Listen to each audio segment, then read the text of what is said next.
역사 완성차 유사입니다. 너무나 반갑습니다. 좋습니다. 두 번째 시간입니다. 어떻습니까? 이강 들어보시고 야 이거 괜찮네. 맞습니다. 딱 그 정도면 돼. 더 이상도 필요도 없어. 그냥 쭉 들으시면 돼요. 들으시면 아마 세계사 여러 과목 되실 겁니다. 여러분 혹시 꿈이 있습니까? 저는 참 다양한 꿈이 있었습니다.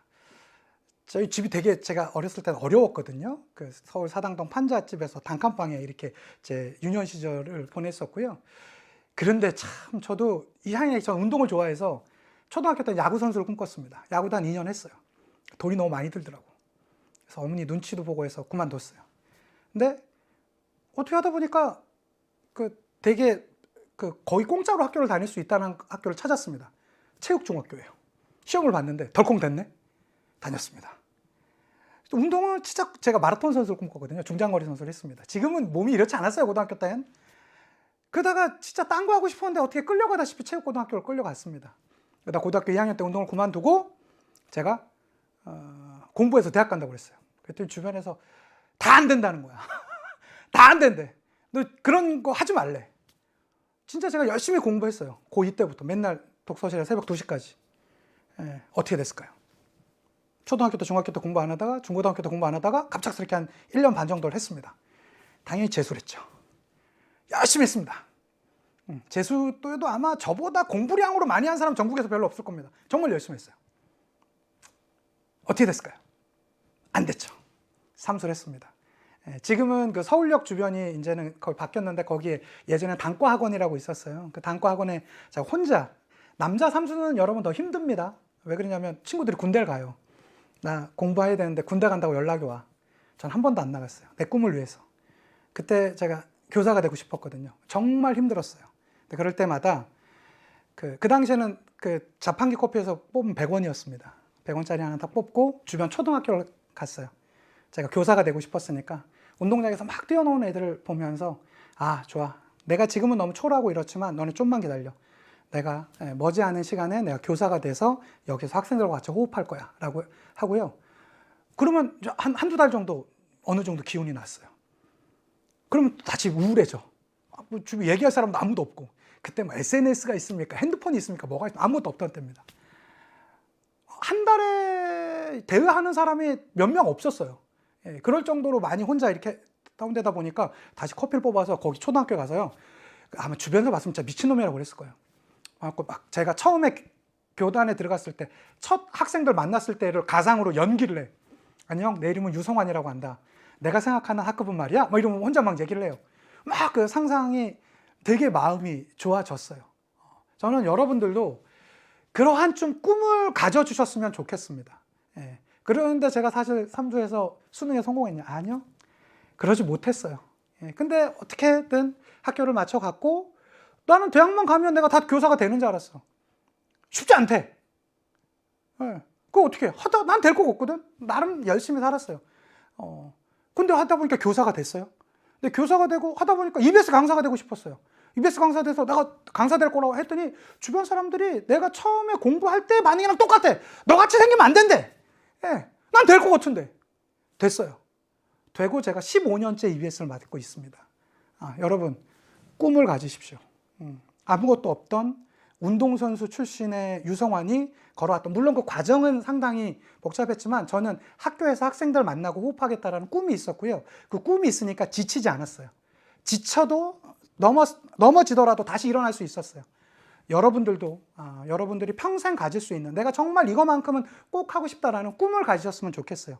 꿈이 있는 자는 지치지 않습니다. 지치지 않는 마음으로 오늘 강의 시작해 보도록 하겠습니다. 자, 보겠습니다. 오늘은요, 딱 세 나라 배울 겁니다. 세 시기. 춘추전국, 진, 한, 이렇게 배울 거예요. 춘추전국은 가끔씩 한번 나오고요. 언제나 진나라, 한나라가 절반 정도씩 나옵니다. 최근에도 보시면 2021년도에 진나라 문제가 조금 어렵게 나와서 살짝 많은 학생들이 당황했는데 놀랍게도 이 진나라의 수도가 세냥이거든요. 세냥을 나는 필기노트를 7, 8년 전부터 세냥을 써놨었는데 이게 다른 세계 선생님들 그걸 안 가르쳐 줬던 이 문제가 되게 어렵다고 많은 여러 사이트에서 그랬는데 저는 저한테 수업 들은 학생들은 거의 그냥 기본으로 그냥 풀었던 문제. 그리고 최근에는 역시 한나라가 계속 평가원이나 수능 문제에서 나와주고 있습니다. 여러분 이번 시간에는요, 이거 내가 써드리면 또 막 외우라고 하는 것 같은데 외우는 거 아니에요. 전체적인 흐름만 한 번만 보여드릴게요. 중국 역대 왕조를 흐름만 한번 살짝만 보여드릴게요. 옆으로 가면서 살짝 쓸 겁니다. 예, 제 필기노트에 있으니까 그냥 보면서 따라오셔도 되고요. 아니면 그냥 같이 한번 써보셔도 돼요. 중국의 최초의 왕조, 뭐 전설상의 왕조, 기록상의 왕조는 하나라라고요. 우리가 지난 시간에 배웠던 상나라. 상나라 배우면 기억해야 될 거 뭐 있죠? 철, 갑, 상어. 상나라는 갑골문자 기억하셔야 되겠고요. 그 다음에 주나라입니다. 주나라는 뭐? 봉주루. 주나라는 봉건제구나. 그거 기억하시면 됩니다. 자, 그러다가 이 주나라가 견륜족의 침입을 받으면서 수도를 동쪽으로 옮기게 된다고 그랬죠. 그 시대를 춘추전국 시대라고 그래요. 이걸 이해하기 조금 힘들어하는 친구들인데 이게 무슨 말이냐면 춘추전국 시대는 주나라가 명목상에 있는 거예요, 없는 거예요? 있어요. 그렇지만 실권이 없어. 여러 주요 제후국들, 이 봉건제로 땅을 띄워줬던 그들이 실권을 갖고 있게 되었던 시대를 춘추전국 시대라고 해요. 이게 한 500여 년 정도 되거든요. 그것을 통일한 게 진이란 나라예요. 우리가 흔히 알고 있는 진시황. 지금의 중국이 차이나죠? 청으로 알고 있는 친구들 많은데요. 아닙니다. 여기서 온 거예요. 차이나라는 어원 자체가. 그런데 너무나 강력하게 했더니 빨리 멸망해. 그래서 어떻게 됩니까? 그게 한나라로 이어져요. 뭐 유방이라는 사람, 뭐 한무제, 장건 이런 인물들로 좀 유명하죠. 자, 그러다가 요 한나라가 나오면서 이것도 엄밀히 따지면 전한이 있고 후한이 있거든요. 세계사에선 그런 거 필요 없습니다. 자, 그러다가 나오는 게 3에서 6세기까지 위진남북조 시대라는 시대가 있습니다. 위진남북조 시대. 이것을 통일한 게 수라는 나라고요. 수나라도 통일은 했지만 단명해요. 진나라랑 좀 패턴이 비슷해. 그리고 등장했던 나라가 중국의 아주 럭셔리 왕조 당나라입니다. 주로 당나라는 7, 8, 9세기, 멸망하기는 10세기 초에 멸망하게 되고요. 그리고 또 한 번의 혼란의 시기를 겪게 돼요. 이걸 5대 10국 시대라고 합니다. 이 5대 10국을 통일한 게 송이란 나라예요. 송이란 나라. 근데 송은 문취주의를 하다 보니까 여러 나라로부터 공격을 많이 당했거든요. 여러 이민족으로부터, 뭐 요라든가 금이나 이런 나라들로부터. 그러한 과정 중에 최종적으로는 원이란 나라에게 최종 멸망을 당합니다. 뭐 몽골 제국. 그리고 명나라, 청나라 이렇게 이어져요. 이거 보면 여러분 우리 역사가 매우 감사하지 않아요? 우리나라는 삼국시대, 고려, 조선하면 끝이지. 여기는 이게 막 10년 단위, 몇백 년 단위로 계속 바뀌어요. 그래서 요거 한번 구분해 드리자면요. 요거 지난 시간에 4대 문명 하면서 여기 황허 문명으로 배웠었고요. 오늘 배울 게 여기까지 배울 거예요. 춘추전국, 진, 한. 다음 시간에는요. 위진남북조, 수, 당까지 배울 거고요. 그 다음에 송, 요, 금, 서하까지 배울 거고 원나라 1시간, 명나라 1시간, 청나라 1시간 요렇게 배울 거예요. 청나라가 중국의 마지막 왕조입니다. 요렇게 갈 거고 선생님 이거 지금 바로 안 외워지는데요? 억지로 외울 생각하지 마세요. 요거는 제가 편안하게 말씀드릴 거고 쓱 한번 강의를 다 듣고 나시면 훨씬 더 편해지실 겁니다. 되셨죠? 세계사 여러분 결코 어렵지 않습니다. 저와 함께 한번 가봅시다. 오늘의 역시 메인 포인트는 진나라, 한나라 이렇게 될 테니까 하나씩 한번 가보도록 할게요. 좋습니다. 이렇게 됩니다. 저희가 지금 아까 다뤄드렸던 게 이 내용들이고요. 여기 춘추전국, 진, 한입니다. 선생님 정말로 여기에 있는 내용들로만 해도 수능 문제를 다 푼다고요? 100% 절 믿으세요. 한번 가보도록 하겠습니다. 먼저 춘추전국 시대입니다. 자, 이거 세계사 한번 열심히 외우려고 하면 이런 것들 막 외우려고 그래.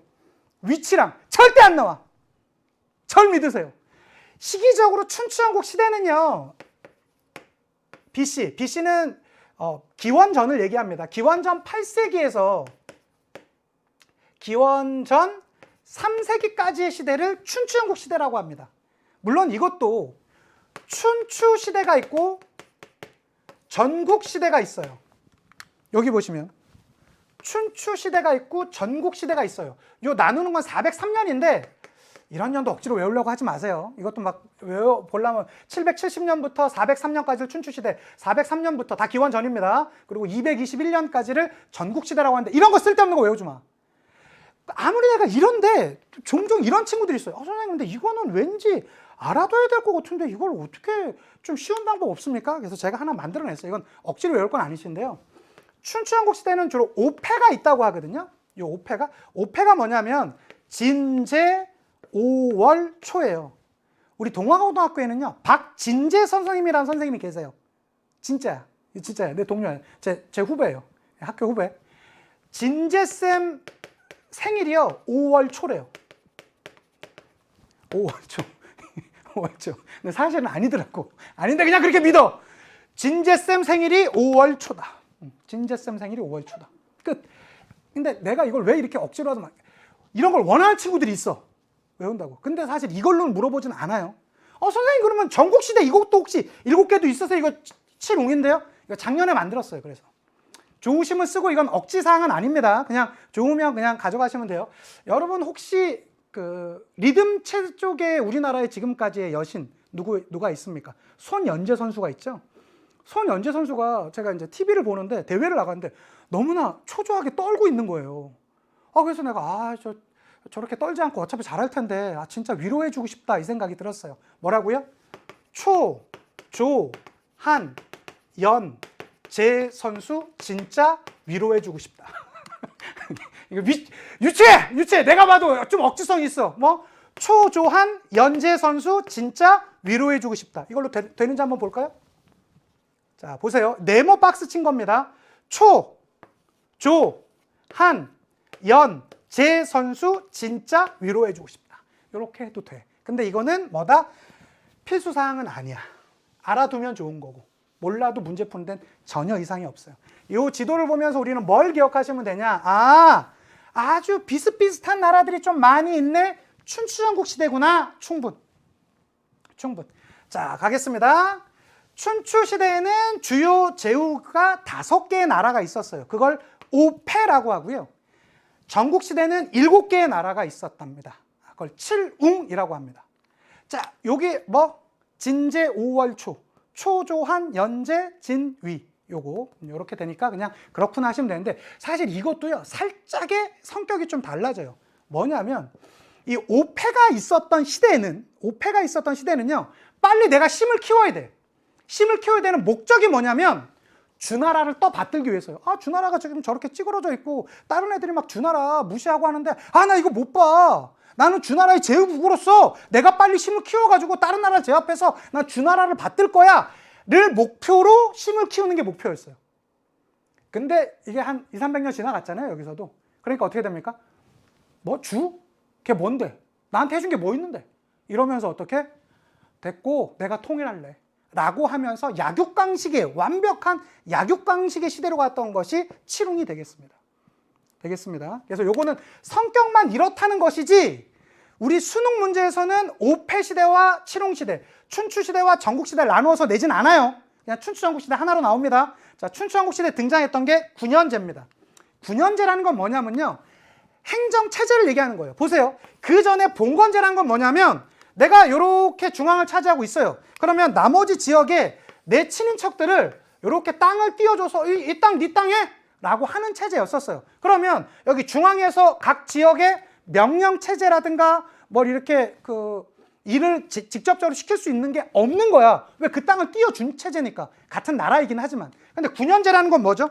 이렇게 되는 거야. 이 군현제가 있으면 가운데 왕이 있고요. 예를 들어 4개의 지역으로 나눠.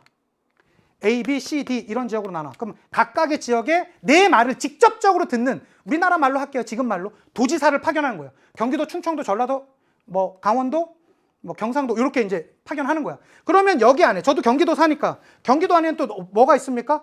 고양시도 있고 고양이 일산이죠. 남양주시도 있고 구리시도 있고 고양시도 있고 김포시도 이렇게 있겠죠. 자, 이 사람들도 다 뭐 하는 거예요? 왕의 말을 직접적으로 들어야 되는 거야. 그러면 요건 군이고 요거는 군 안에 현인 거야. 이게 군현제예요. 즉 이거 좀 되게 복잡하죠. 살짝 그렇게 깊게 들어갈 필요 없어. 군현제는 왕의 힘이 세진 거야. 즉 이거를 다른 말로 하면 중앙집권의 형태가 나타났다, 강화되었다, 이렇게도 표현할 수 있어요. 역사적으로 그 군현제가 등장했다고요. 근데 요건 착각하지 말아야 될 게 있어. 보통 시험 문제로 군현제를 낼 때는요 진시황제로 내요. 진시 황제는 중국 전역에 군현제를 실시했거든. 근데 이건 착각하시면 안 돼요. 춘추전국 시대는 군현제가 등장했어요. 전 중국이 시행된 건 누구다? 진시 황제의 진나라 때예요. 구분해 두셔야 됩니다. 그 다음에 부국강병을 추진했죠. 왜? 혼란의 시대니까 내가 빨리 힘을 키우고 강한 군대를 만들어서 여기를 정벌해 버려야지, 여기를 정리해 버려야지 라는 생각이 있던 거예요. 철제 무기도 등장했고요. 자, 그런 상태에서 경제적으로는요, 우경이 실시됐습니다. 우경이 뭐예요, 여러분? 소로 농사 짓는 거예요. 소로 농사 짓는 거. 소가 농사 뭐 얼마나 짓습니까, 선생님? 소는 여러분, 소 한 마리면요, 사람 일 열목해요. 보통 농사 짓는 거에 제일 중요한 건 땅을 주기적으로 갈아 엎어줘야 되거든요. 우리가 아무리, 저도 뭐 군대에서 삽질 여러 번 해봤지만, 삽질 아무리 성인 남자가 열심히 한다고 해도 한계가 있는데요. 소는요, 땅 놓고 으랴 해버리면 소가 끌고 나가면 이게 땅이 다 갈아 엎어진다니까. 농사 짓는데 획기적으로 생산량이 늘어나요. 우경이 사용되었다. 또 하나, 철제 농기구가 보편화되면서 어떻게 돼요? 경제력이 급성장하게 돼요. 자, 이렇게 경제력이 급성장한다는 건 생산물이 많아졌다는 것이고, 생산물이 많아진 것을 파는 행위들이 나타나겠죠? 상행위가 발전하게 됩니다. 그러다 보면 당연히 화폐가 발전하게 되겠죠. 청동 화폐가 등장해요. 포전, 도전 같은. 포전, 도전 한번 보실래요? 이런 거 억지로 외우지 마세요. 여기 뭐 의비전, 원전 이런 거 나오는데요. 포전 딱 보니까 뭐처럼 생겼어요? 삽처럼 생겼죠? 예, 농기구예요. 농기구 모양을 닮은 화폐예요. 도전은 뭐예요? 칼 모양 닮았죠? 뭐 도전은 연나라, 제나라, 조나라 이런 거 절대 외우지 마. 안 나와. 야, 포전, 도전 나왔다? 아하, 춘추전국 시대 끝. 그 정도면 돼요. 자, 청동화폐가 발달했던 이유는 생산량이 과거보다 늘어났기 때문에 끝. 그 정도면 돼요. 자, 제일 중요한 건 이겁니다. 자, 보세요. 고만고만한 나라가 있어. 고만고만한 나라가 있는데 그 고만고만한 나라 중에 내 나라가 다른 나라를 무찌르고 이겨야 돼. 여기를 내가 다 정리하고 싶어. 통일을 하고 싶어. 그러려면 어떻게 할 것인가에 대한 방법론이 있을 거 아니에요.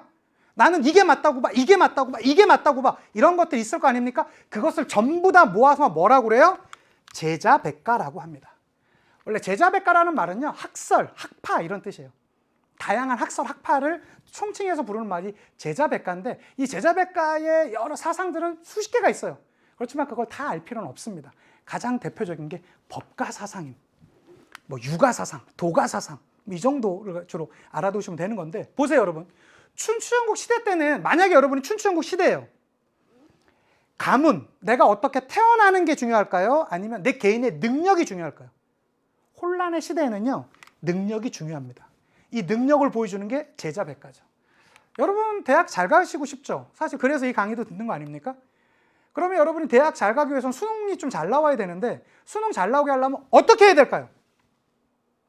여러 가지 방법도 있을 거예요. 과거처럼 11시까지 가둬놓고 막 공부시키는, 뭐 명목상으로야 자율학습이지만 자유를 빙자한 어마어마한 강제학습, 우리 학교 다닐 때처럼 그런 학습도 있을 거고요. 아니면 그냥 너네 하고 싶은 대로 해 라고 하는 방법도 있을 거예요. 근데 저 개인적으로는요, 입시만을 놓고 보면 나는 법과 사상이 맞는 것 같아. 강제적으로. 근데 인생 전체로 보잖아요. 인생 전체로 볼 땐 난 도가가 맞는 것 같아. 하고 싶은 거 해야 돼요, 여러분. 제 친구들도 보면 그냥 뭐 대학 간다, 뭐 아니면 뭐 부모님이 보낸다 해서 갔다가 다시 이 방향 트는 애들이 한둘이 있는 게 아니야. 제 제자들도 너무나 많아요. 그러니까 여러분들이 지금 공부하시는 건 세계사는 그냥 저 따라오면서 쭉 공부하시면 되고요. 중요한 건 내가 어떠한 삶을 살 것인가는 한 번 좀 더 고민하시면 더 좋을 것 같아요. 그러면 이게 틀거나 이렇게 인생을 확, 이거 어쨌든 굳이 따지고 들자면 시간이 조금 소비된 거잖아요. 소비를 좀 줄일 수도 있는 것 같아요. 어쨌든 단기 강의는 뭐다? 강제하는 게 좋다. 엄격한 법칙, 원칙을 내세워서요, 잘한 사람은 상을 주고요, 못한 사람은 벌을 주는 거예요. 우린 그걸 뭐라고 합니까? 법가사상이라고 합니다. 법가사상이라고 합니다. 한비자, 이사, 상한 같은 사람이 가장 대표적인 인물이에요. 이 중에 시기적으로 따지자면 상항이 제일 먼저 있었어요. 시기적으로 춘추전국 시대 이렇게 제일 먼저 있었고요. 그리고 한비자의 법가사상도 유명합니다. 이 두 인물은 다 전국시대 인물이고요. 이 이사는 누구의 참모입니까? 진시황제의 참모예요. 진시황제. 진시황제의 참모가 이사가 되겠습니다. 예, 이사가 되겠습니다. 그래서 한비자, 이사, 상학 나오면 아하 법가사상이구나. 그 중에서도 이사가 나오면 아하 진시황의 말을 듣던 참모였구나. 예, 그렇게 기억해 두시면 좋겠습니다. 자, 이런 법가사상은요 이렇게 돼요. 백성들의 본성은 씹는 것은 싫어하고 편히 노는 것을 좋아한다. 그러니까 어떻게 된다? 우리가 그냥 강력하게 밀어붙여야 돼. 그것이 우리가 해야 될 의무야 라고 한비자가 얘기하고 있어요. 자, 그에 비해서 육아는 어떻습니까? 인위적인 질서. 인위적인 질서라고 해서 조금 여러분이 오해하실 것 같은데요. 예, 인, 효 이런 걸 강조하는 거예요. 예, 인, 효. 왜? 그냥 놔두면 이런 게 없으니까. 기본적인 인간의 예의, 또 효도 뭐 이런 것들을 강조하는 겁니다. 공자, 맹자, 순자. 여기서 더 깊게 들어가지 마세요. 그러면 윤리화 사상이야. 제가 여러분 그걸 구분해 드릴게요. 너무 들어가면 그 법정이 돼버려. 또 너무 들어가면 윤사가 돼버려. 이런 걸 제가 해드려요. 이 단어만 알아두셔도 세계사 문제 푸는 데는 충분합니다. 자, 도가. 무위자연입니다. 그냥 내비두면 된대요. 내비두다가 어느 순간 내가 하고 싶을 때 하면 그것이 진짜 그것을 발전시키는 일이 된대요. 여러분 아마 그 경험 비슷한 경험 있을 거야. 우리가 뭘 봐.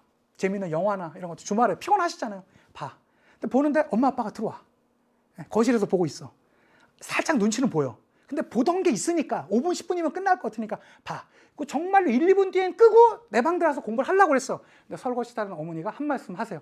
참다가 너 고3 아니냐? 어떻게 돼? 갑자기 막 이거 올라오지. 아니 내가 안 했던 것도 아니고 내가 밖에서 얼마나 열심히 하고 와서 잠깐 쉬는데 이래?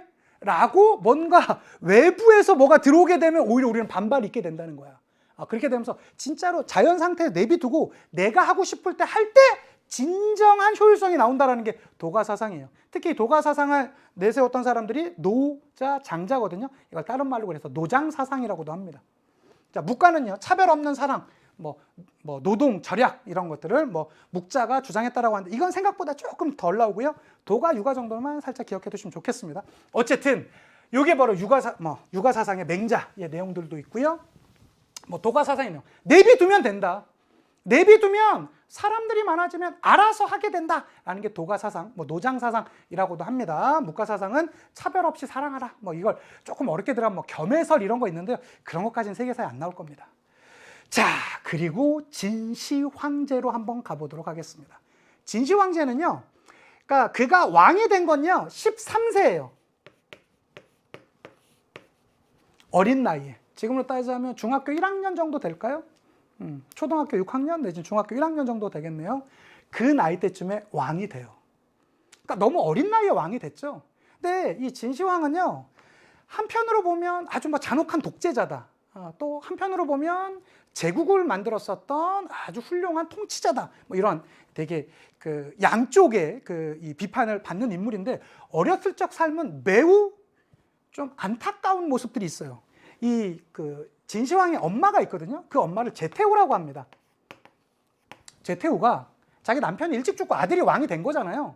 근데 이때 좀 바람을 펴요. 그 바람을 폈던 대상이 여불휘라는 당시에 일종의 재상이었습니다. 그 귀족과 좀 바람을 펴요. 근데 바람을 피다 보니까 좀 여부리가 좀 그랬는지 자신의 따르던 몸종이라는 얘기도 있었고요. 아니면 그냥 식객이었다는 얘기도 있죠. 노예입니다. 사람 이름이에요. 노예라는 친구를 대신 이제 붙여주는 거예요. 그런데 이 제태우가 노예 사이에서 아기가 태어납니다. 새로운 아기가 태어나요. 그런데 문제가 있어. 이 엄마가 이 진시황의 친엄마예요. 그런데 이 노예랑의 그 사이에서 태어났던 아들을 왕에 앉히기 위해서 노예가 반란을 꿈꿔요. 그걸 얘기를 들어. 얼마나 슬펐겠어. 내 친엄마가 나의 배다른 동생을 왕에 앉히기 위해서 지금 이 쿠데타를, 이 반란을 꿈꾸고 있다는 거예요. 그래서 어쨌든 그걸 알고 나서 다 처리를 합니다. 다 처리를 하지만 참 그 어렸을 적부터 이 트라우마, 이 정서적인 어려움이 상당히 많았던 인물이 진시황입니다. 그러한 어려움 끝에 기원전 221년 전 중국을 최초로 통일합니다. 사람들이 이렇게 많이 물어봐요. 유럽은 정말로 여러 나라로 이렇게 나눠져 있는데 중국은 그 큰 땅을 어떻게 이렇게 한 나라로 유지할 수 있겠나? 뭐 여러 가지 이유들이 있습니다. 뭐 지형적 요인 여러 가지 이유가 있는데 역사적으로 따지자면 전 이 말씀 드릴 수 있을 것 같아요. 진시황이 있었기 때문이다. 진시황이 그 고대 하나로 딱 통일해 놓고 왜? 여러분 보세요. 춘추왕국 시대에 그 제도가 얼마나 많았겠습니까? 그렇죠? 여러 가지 제도. 도량형은요. 문자는요. 엄청나게 많은 것을 한번 통일해 놨어요. 물론 단기간이긴 했지만 이것이 그 이후 이 중국이 분열되기도 했지만 중간중간에 나라를 하나로 합칠 수 있었던 통일 왕조가 나올 수 있었던 가장 큰 배경은 바로 이 진시 황제 때문이었습니다. 자, 진시 황제가 통일할 수 있었던 배경은요. 먼저 법가 사상을 본격적으로 받아들였고요. 그리고 흉노의 기마 기술과 철제 기술을 적극적으로 수용했습니다. 그래서 쎄냥을 수도로 하는 쎄냥이 어디냐면요. 지금으로 따지면 시안 옆에예요. 시안이 옛날 지역으로 따지면 장안이에요. 장안의 화제. 즉 한나라, 수나라, 당나라의 수도가 장안이거든요. 그 장안 바로 옆에 우리나라로 따지자면 서울 옆에 부천 정도 돼요.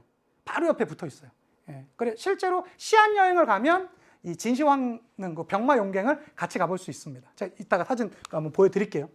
어쨌든 이 쎄냥을 중심으로 시 황제가 중국 역사상 최초로 통일을 했고요. 중앙 집권을 강화시키는 모습을 보여줍니다. 이게 기원전 221년이에요.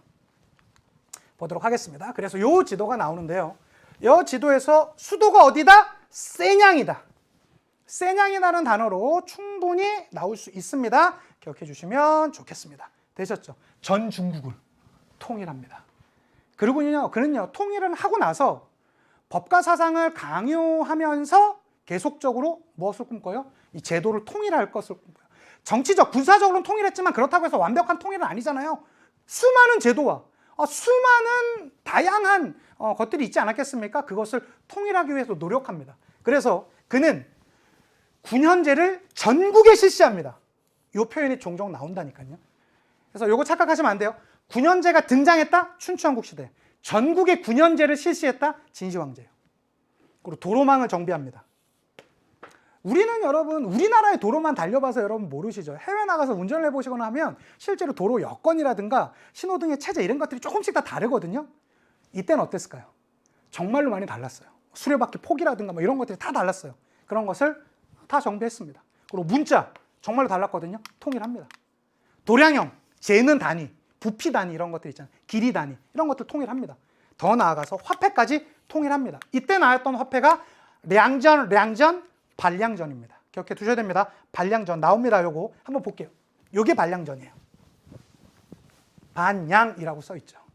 반량전. 예, 반량전 자체로도 진시황제를 물어볼 수 있어요. 기억해 두셔야 되겠고요. 그리고 이게 말맞자죠? 이게 다 말맞자였대요. 왜? 중국 워낙에 크고 다양한 글자들이 이렇게 나오니까 그 지역별로 나왔을 거 아닙니까? 그거를 딱 통일해 버린 거예요. 하나로. 이게 지금의 하나의 중국이 있게 되는 가장 큰 배경 중에 하나라고 저는 개인적으로 생각합니다. 되셨죠? 자, 뿐만 아니라 사상까지 통일하기 위해서 노력합니다. 그 동의하지 않았던 그 유학자들은요. 또 그 서적들은요. 불태워버리고요.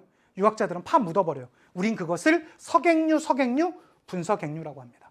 분서객류 자체는 많이 나옵니다. 꼭 기억해 두세요. 법가 사상으로 사상을 통일하려고 하는데 이것에 동의하지 않았던 것이 바로 분서객류, 동의하지 않았던 사람들의 책을 불태우고요. 그 유학자들을 파 묻었던 것을 분서객류라고 합니다. 또 그는요. 건축의 대마왕이죠. 흉노족들이 자꾸 쳐들어오려고 하는 거야. 그러니까 어떻게? 만리장성. 워낙에 유명하죠. 그리고 방궁, 아방궁. 우리가 아주 럭셔리한 건물을 얘기할 때 야, 저 건물 아방궁 같아 이런 말들 하잖아요. 그 아방궁이에요.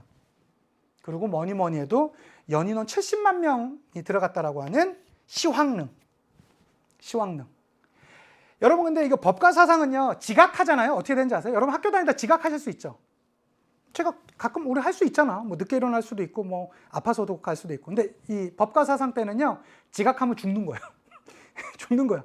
너무나 가혹하게 통치를 하다 보니까 어떻게 돼요? 각 지역에서 불만이 나오게 되었어요. 그거고요. 그 불만의 대표적인 것이 진승오광의 난입니다. 이때 나왔던 그 유명한 말이 왕후 장상의 씨가 따로 있느냐라고 하면서 이들이 반란을 일으키죠. 이 진승오광이요. 이 사람들을 이동해 주는 그런 공무원이었어요. 그런데 갑자기 비가 많이 와서 강물이 불어가지고 제 시간에 못 맞춘 거야. 못 맞춰서 가도 좀 상황이 있으면 우리 이해해 줄 수 있잖아요. 이때는 어떻게 됩니까? 무조건 죽는 거예요. 그러니까 어떻게 돼? 에이씨, 반란이 일으켜. 이렇게 하게 되는데, 이 진승 5강의 나는 진시황 사후입니다. 그거 기억해 두셔야 돼요. 그걸로도 한번 가끔 물어본 적이 있습니다. 특히 만리장성 아방궁 시황릉 요거 있는데, 요게 바로 시황릉 주변에 발견되었었던 병마용입니다. 한번 가보실만 합니다. 제가 직접 찍은 사진인데요. 진시황은요, 자기가 이제 왕이 되는 어린 나이부터 시황릉을 건설했대요.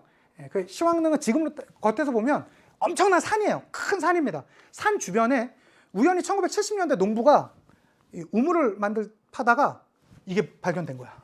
뭐지? 흑인형? 봤더니 전설로만 들려왔었던 병마용이 등장한 겁니다. 그래서 이거 자세히 보자면 이렇게 됩니다. 이 흑인형 하나당 보통 무게는 한 200kg 안팎 정도가 되고요. 얼굴 생김새가 다 다릅니다. 다 다릅니다. 여러분 올해 수능 대박 나실 거예요. 왠지 아세요? 제가 병마용에서 여러분을 향해서 전국의 완제들 수능 대박 파이팅을 제가 외쳐드리지 않았습니까? 대박이 날 수밖에 없어요. 이 병마용에서. 시황릉 여러분 실제 한번 진짜 가볼만 합니다. 꼭 한번 가보시길. 전국의 완제들 수능 대박 파이팅입니다. 꼭 힘내주셨으면 좋겠고, 이게 시황릉이에요. 이게 전체가 다. 선생님, 그럼 이거 여기 우리가 한번 들어가 볼 수 있나요? 없어요. 가상의 공간 정도만 사마천의 사기에서 이 부분이 나와 있거든요. 여기 보면 마르지 않는 수은의 강이 흐르고 뭐 천상천하가 다 나왔대요. 근데 이것을 중국 정부에서는 이렇게 얘기했어요. 지금의 현존의 기술로는 여기를 개발했다가 상할 가능성이 매우 높으니 후대에게 이걸 숙제로 남겨두겠다라고 했다고 하는데, 뭐 혹자들은 팠는데 아무것도 없으면 어쩌나 뭐 이런 생각 때문에 뭐 안 팠다는 얘기도 있고, 뭐 어쨌든 그렇습니다. 이게 바로 시황릉인데, 중국 시안 여행 한번 가시면 보실 수 있을 겁니다. 제가 막상 가서 제 친구랑 이렇게 같이 찍었던 시황릉 사진 나와 있고요. 그다음에 만리장성 요까지 보시면 이게 다 뭐다? 바로 진나라 때 것이다 라는 것까지 봐주시면 좋겠고요. 오늘의 마지막 왕조는요, 바로 한나라로 가보도록 하겠습니다. 이게 뭐죠, 여러분? 장기죠. 한, 초 이렇게 있지 않습니까? 맞습니다. 진나라가 너무나 가혹한 통치를 하다 보니까 단기간에 불과 20년이 채 못 갔습니다. 통일한 지. 그래서 멸망했고요. 그 멸망한 상태에서 또 주변 나라들이, 여러 나라들이 다툼이 있었어요. 그게 초나라와 한나라입니다. 이 초한 간의 싸움을 우리가 좀 약간 이 게임화 했던 게 장기고요. 저도 어린 시절 아버님한테 많이 배웠었죠. 장기. 이 장기인데, 한나라의 유방,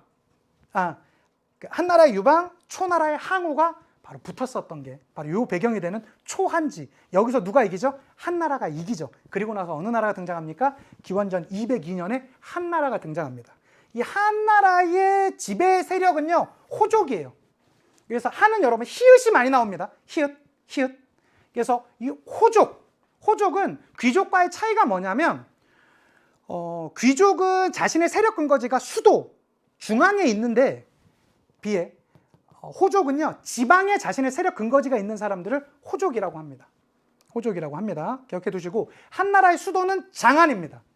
그리고 이 한나라는 가운데 신이라는 나라가 잠시 뒤에 나올 거거든요. 신 이후에 나오는 나라를 후한이라고 하는데, 후한 때의 수도는 러양이었어요. 그래서 요거까지 같이 기억해 두시면 좋겠고요. 자, 보겠습니다. 한고조 유방입니다. 그는 사실은 한량 중에 한량이었습니다. 이렇게 놀다가 뒤늦게 자기보다 나이도 더 어린 항우라는 사람은 어떤 사람이죠? 진짜 모든 걸 다 갖춘 인물이야. 인물도 좋아, 개인 전투력 좋아, 뭐 역발산 기계사라는 거 아닙니까? 이게 근데 그만한 과장법이 어디 있어? 심은 얼마나 좋냐? 산을 들어 옮길만 했대요. 그리고 그 기운은 세상을 덮었대. 그래서 그 유명한 역발산 기계새가 있고요. 그리고 가문도 좋고, 인물도 좋고, 힘도 좋고, 뭐 전략도 좋고, 그랬었는데 결과적으로는 그를 무너뜨리고 유방이 나라를 다시 세우게 되죠. 그걸 한고조라고 하고요. 한고조 자체의 시험 문제 나오는 건요, 요거밖에 없습니다. 군국제. 군국제라는 건 뭐냐면, 여기 호족들의 권한을 인정해 준 거예요. 그래서 각 지역에는 봉건제를 하고요. 그리고 기존의 군현제보다 그 범위를 줄인 겁니다. 그러니까 예전에 이런 것이죠. 예전에 봉건제라는 것은 왕이 이렇게 있고 나머지 지역을 제후들한테 준 건데, 요것을 조금 더 늘린 거예요. 늘린 거예요. 그래서 9년제, 요게 안에선 9년제로 하고 요 각 지역은 여전히 봉건제적인 약간 완벽한 형태의 중앙집권 국가는 아니었던 거예요. 한나라 초기에는. 특히 이 유방에 여인이 또 그 와이프가 워낙에 유명한 중국의 3대 악녀라는 여치라는 인물 아닙니까? 뭐 여태우라고도 하죠. 너무 무섭습니다. 이 얘기는 좀 하드한데 이거 좀 해드려야 되나 모르겠네. 여치가 이 초한 전쟁 당시에 이 초나라에 잡혀가요. 이 유방이 부족해서 잡혀가요. 그래서 거기서 엄청난 수모를 많이 겪었대요. 근데 이때 자신의 남편 유방은 어떻게 합니까? 새로운 여인을 만납니다. 여인을 만납니다. 그게 당시에 아주 미인으로 알려져 있었던 척부인이라는 부인을 만나요. 얼마나 화가 났겠어. 얼마나 화가 났겠어. 어쨌든 결과적으로는 그가 한나라의 태후가 됩니다. 그렇지만 그 자칫 남편이 바람을 폈던 거에 대한 이 그 울분을 숨겨두지 않고 있었어요. 그러다가 이제 유방이 죽고요. 모든 권한을 여치가 가져갑니다. 여치의 아들이 바로 2대 한나라의 황제가 됩니다. 그런데 이때 여치가 척부인과 척부인의 아들을 죽이기 위해 노력을 해요. 근데 사실 이 2대 황제는 워낙에 마음이 좋은 사람이에요. 엄마, 그러지 마세요. 저랑 물론 어머니는 다르지만 같은 제 동생 아닙니까? 같은 아버지를 둔, 제발 그러지 마세요 하는데 갑자기 왕이 어디 나가 있을 때 이 아들을 죽여버려요. 그러자 척부인이 아들을 잃었는데 가만히 있겠습니까? 네가 내 아들을 죽여! 이러고 막 난리 폈겠죠. 그런데 여치가 정말로 무서운 얘기를 합니다. 뭐라고 하는지 아세요? 넌 입 다물고 있어. 난 편히 죽지도 못해. 라고요. 말 두고 깜짝 놀라죠. 어떻게 합니까? 일단 척부인을 데리고 와서요. 머리를 자르고요. 귀를 멀게 합니다. 눈을 멀게 하고요. 혀를 잘라요. 거의 사람이 거의 이제 죽을 단계까지 가겠죠. 그리고 어떡합니까? 팔다리를 다 잘라요. 팔다리를 자르면서 의사한테 말을 했대요. 이 여성이 죽으면 너도 죽는다. 그래서 팔다리는 다 자르되 다 보지도 못하고 듣지도 못하고 이 혀도 다 잘린 상태에서 팔다리가 다 없는 모습으로 인간 돼지를 만들어서 거기에서 변소해서 살게 했다라는 그 모습을 보고 황제가 완전히 깜짝 놀라가지고 그 놀란 것 때문에 일찍 죽어요. 그래서 역사상 가장 최악의 악녀, 중국의 3대 악녀라고 나오는 바로 여치라는 인물이 요 배경이 있습니다. 그래서 요 한나라가 초기에 상당히 좀 위태해요. 그러다가 7대 황제가 한나라를 제대로 세우니 그가 누굽니까? 한무제입니다. 한 번쯤은 들어보셨죠? 한무제는 중앙집권을 강화해요. 그래서 9년제를 다시 전 중국에 실시합니다. 이거 되게 중요하죠. 그리고 유교를 국교화합니다. 여기서 말하는 이 국교화는요, 조금 어렵게 말하자면 훈고학이에요. 훈고학이라는 게 뭐냐면요, 여러분, 경전의 자구 해석을 중요하게 여기는 거거든요. 근데 이게 왜 나오게 됐냐? 보세요. 여러분이 춘추전국 시대 그 유학자예요. 유학자는 자신이 생각을 쓴 그 책이 있을 거 아닙니까? 그 책이 없어진 거, 불타 없어지는 걸 자신의 목숨을 잃는 것보다 더 싫어했대요. 그래서 분서갱류 시기에 그것을 여기저기에 막 보관해 두었던 거예요.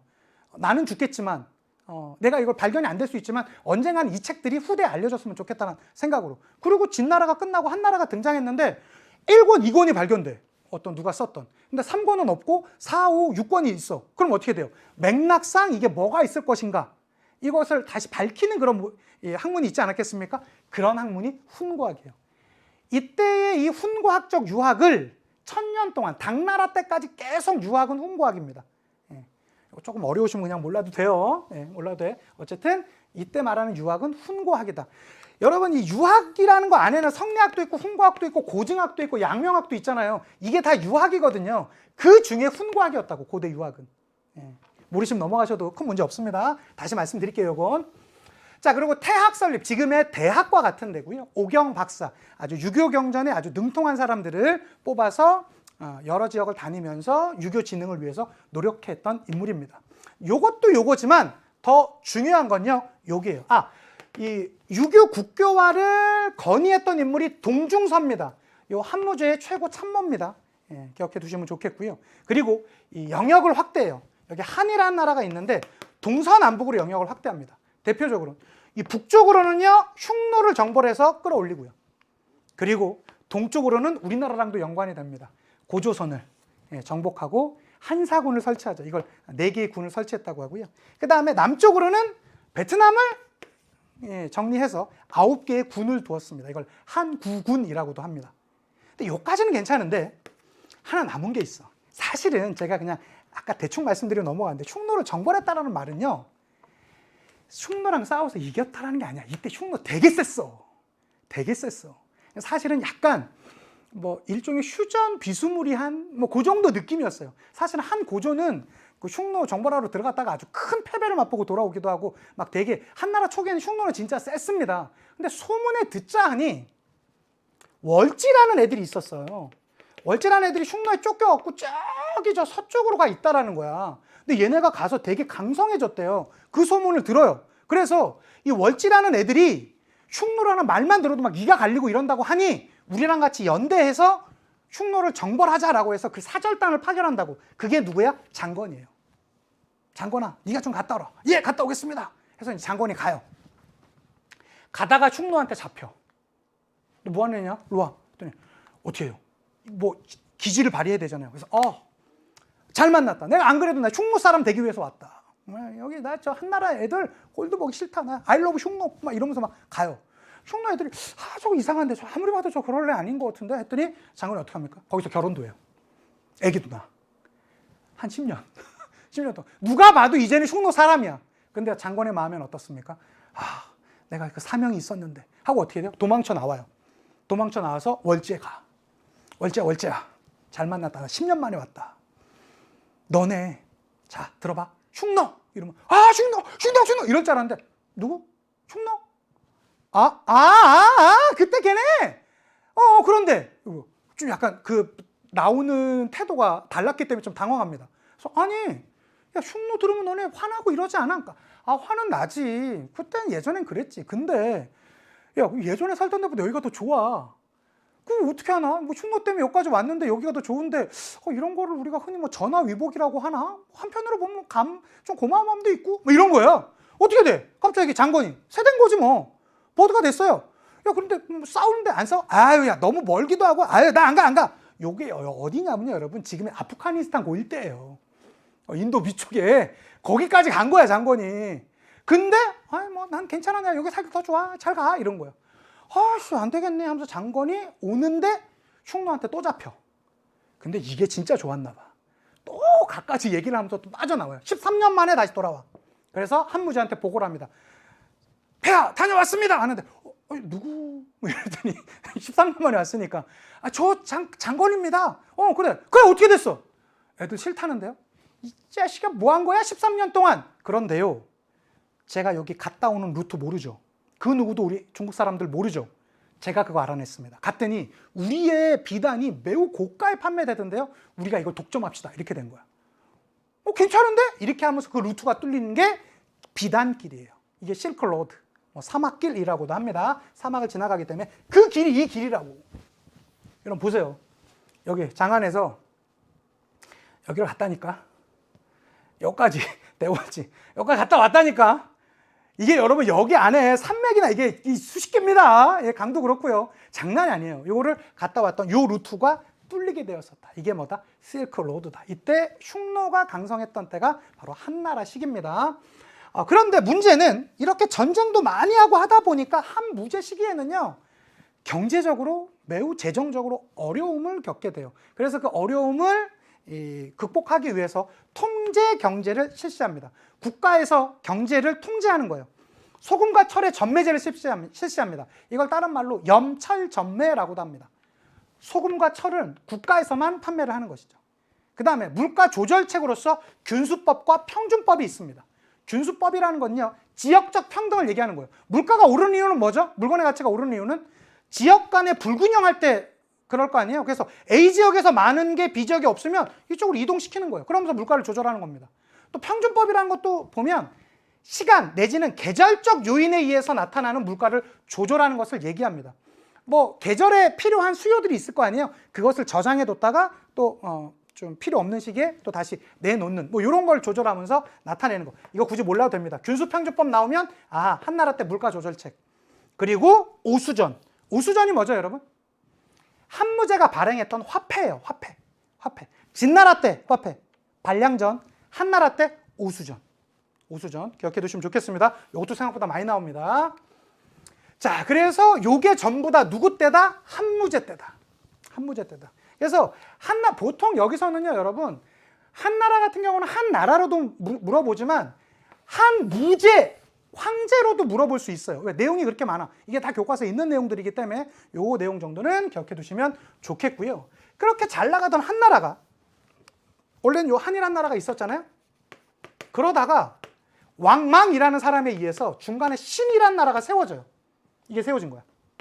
근데 왕망이 얼마나 이 혁신적인 개혁안을 내놓냐면 무려 2000년 전쯤, 이 신이란 나라는 여러분 얼마 못 가요. 8년에서 23년까지 있었던 한 15년 정도 갔던 나라인데 토지 국유화 2000년 전에 노비 매매 금지 같은 혁신적인 안을 내놓다가 망해요. 각 호족들의 반발에 의해서. 그리고 다시 한이란 나라가 세워져요. 그럴 때 요한과 요한을 그냥 우리가 같이 보기도 하지만 요 신이란 나라를 인정하면 요 앞에 있는 한을 전한, 뒤에 있는 한을 후한이라고 합니다. 후한 때는요 주로 도교가 유행했대요. 이 도교 안에는 태평도, 오두미도 등의 그러한 계파들이 있었고 특히 이 태평도를 바탕으로 나왔었던 난이 황건적의 난입니다. 선생님, 황건적의 난 혹시 우리가 그 삼국지 읽을 때 나오는 그 황건적입니까? 정확히 그렇습니다. 그렇습니다. 이것도 역시 히읗이 많죠. 한나라는 히읗이 많습니다. 그런 것들 봐주시면 여기 전체적으로 한나라 볼 수 있고요. 조금 더 남았거든요. 좀 더 보도록 할게요. 한나라의 사회 경제는요. 자, 한나라의 지배층은 호족이라고 했습니다. 그들은 향거리선제라는 제도가 있었어요. 향거리선제라는 건 뭐냐면 지역에서 중앙으로 관리를 추천하는 제도예요. 호족들한테 매우 유리했겠죠. 왜? 호족들이 추천했을 테니까. 그리고 이 호족들이 경제적으로도 워낙에 많은 권한을 갖고 있다 보니까 대토지를 소유했었는데요. 이것을 막기 위한 제도가 하나 등장했었어요. 그걸 우리는 한전제라고 합니다. 제한을 둔다라는 것이죠. 토지 소유에 제한을 둔다라는 그 한전제도 역시 한나라 때 있었습니다. 그리고 마지막으로 나와 있는 게 이 문화파트입니다. 기억해 두셔야 돼요. 자, 이 한나라 때 유학은 무슨 유학이라고요? 훈고학적 유학이라고요. 경전의 자구 해석을 중요하게 여기는. 그리고 불교가 이때 전래됩니다. 한나라 때 전래가 돼요. 그리고 제지술, 종이가 채륜이라는 사람에 의해서 한나라 때 만들어집니다. 그리고 단독 문제로 한번 나왔던 게 바로 역사책인데 그 중에서도 사마천의 사기. 그리고 이건 전한 때 있었고요. 사마천이라는 사람은요, 한무제 때 있었던 인물이에요.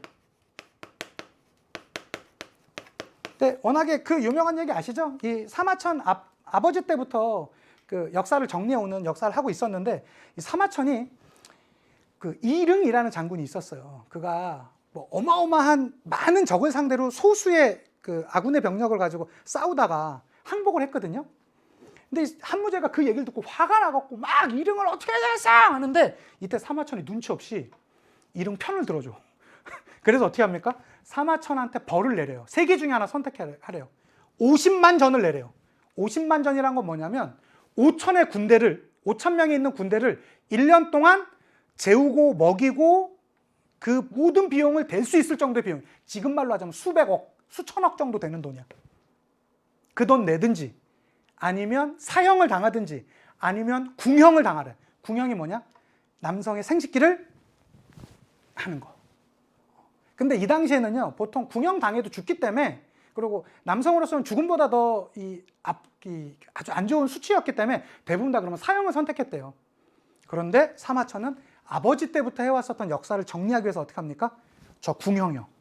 이러고 궁형을 받고 그 모멸감을 당한 상태에서 겨우 살아나와가지고 그 역사책을 완성하니 그 책이 사기입니다. 동양 역사학의 교과서라고 불리는 바로 그 책이죠. 이 반고의 한서라는 책도 있었는데요. 중요한 건 이 두 책 다 기전체라는 거예요. 기전체라는 건 뭐냐면 이렇게 됩니다. 본기, 세가, 열전, 표, 지. 이 지라는 거는 서라고도 표현합니다.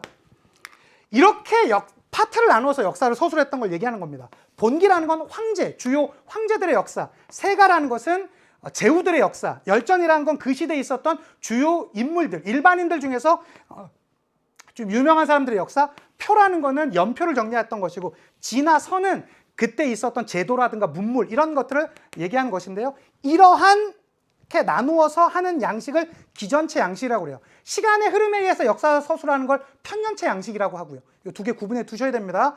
선생님 그러면 우리나라의 김부식의 삼국사기도 당연히 기전체입니다. 맞습니다. 그래서 이 한나라 때는 뭐가 중요하다? 히읗이 중요하다. 히읗만 알면 한나라 갈 수 있습니다. 한나라의 지배 세력은 호족이고요. 한나라를 괴롭혔던 이민족은 흉노족이고요. 한나라 때 발전했던 유학은 훈고학이고요. 한나라는요, 대토지 소유를 제한하기 위해서 한전제가 있었고요. 한서라는 역사책도 있었고요. 샹거리선제라는 관리 추천 제도도 있었고, 말년에는 황건적의 난으로 고생했던 것이 바로 이 한나라가 되겠습니다. 되셨죠? 문제 풀고 마무리해 보도록 할게요. 1번 문제입니다. 2020년 9월 모평 문제입니다. 밑줄 친 이 시대에 볼 수 있는 모습으로 가장 적절한 걸 찾으래요. 자, 봤더니 진이, 한가, 위, 조, 삼국의 분열 등으로 이렇게 나뉘어져 있어요. 이거 어느 시대입니까? 춘추전국 시대잖아요. 그렇죠? 이 춘추전국 시대에 있었던 내용. 요 선지들은요, 여러분, 우리가 중국사를 한번 다 배우면 매우 쉬울 텐데 아직 안 배운 선지들도 있어요. 제가 말씀을 드릴게요. 홍로몽은요, 청나라 때 있었던 것입니다. 청나라 때. 절도사라는 제도는 당나라 때 있었고요. 우리가 다음 시간에 바로 배울 겁니다. 수시력은요, 원나라 때 편찬되었었던 것이 되겠고, 중정관 제도는 위진남북, 구품중정제 제도를 얘기하는 것인데요. 위진남북조 시대고요. 변법 시행을 주장하는 법과 사상가, 바로 춘추전국 시대 때 볼 수 있겠죠. 정답 5번이고요. 21년 수능 문제 보도록 하겠습니다. 가 왕조에서 있었던 사실을 옳은 걸 찾으래요. 선제, 앞에 황제께서는 수도를 어디로 했다? 세냥으로 했다. 어느 나라입니까? 진나라입니다. 진나라 한번 가보도록 할까요? 유가 반포되었던 것은 명나라 때예요. 우리가 배우지 않은 거라 어려워 보이지. 이거 다 기본적인 내용들입니다. 명나라에서. 자, 군기천은 청나라 때 있었고요. 고구려 원정을 추진했던 건 수라든가 당나라에 해당됩니다. 장건이 서역에 파견되었던 것은 한나라 때가 되겠고요. 진승 오강의 난이 일어났던 게 진나라죠. 정답 5번. 쉽지 않습니까? 자, 3번 문제 가볼까요? 22년 수능 문제입니다. 가 왕조에서 있었던 사실로 옳은 것을 찾으랍니다. 자, 봤더니 호족의 반발로 분개되었고 뒤이어 가가 재건되어 러양을 도읍으로 장기간 이어졌다. 이거 후한을 얘기하는 건데요. 전한 후한 필요 없거든요. 다 한나라를 얘기하는 것입니다. 한나라 찾아가면 돼요. 곽수경이 여기 나오는 선지 이제 다시 연속적으로 나오죠. 수시력 제작. 이거 언제요? 원나라 때. 그리고 공영다리, 오경정의를 편찬했던 건 당나라 때. 도연명이 귀거래사를 창작했던 건 위진남북조 시기. 채륜이 제지수를 개량했던 것이 바로 한나라 때가 되겠고요. 장책단이 청명상하도는 송나라 때가 되겠습니다. 마지막 문제 풀고 마치도록 할게요. 23년 9월 모평 문제입니다. 밑줄 친 이 나라에 대한 설명으로 옳은 걸 찾으래요. 흉노를 공격하던 이 나라는 대월지가 흉노의 근거지를 빼앗기고 원한을 품고 있다는 소문을 접하자. 이 내용 어느 나라 때입니까? 한나라 때죠. 뭐 장건 나오는 거 아닙니까? 여기 장건도 나왔잖아요. 한나라입니다. 육유를 반포했다. 나왔던 게 또 나오죠? 어느 나라입니까? 명나라, 명태조 때 일입니다. 수시력 계속 나오지 않습니까? 세계사의 특징이 이런 거라니까요. 바로 원나라가 되겠고요. 오경정의를 편찬하였다. 당나라입니다. 구품중정제를 폐지하였다. 요건 수나라의 과거제 실시와 같이 관련된 내용입니다. 샹거리선제를 시행하였다. 한나라의 히읗 샹거리선제 기억해 두시면 좋겠습니다. 좋습니다. 여러분 이렇게 해서 두 번째 시간까지 잘 마무리했습니다. 수고 많으셨고요. 다음 시간에 더 좋은 모습으로 또 찾아뵙도록 하겠습니다. 인사드리고 마칠게요. 역사가 완성되는 그날까지 완!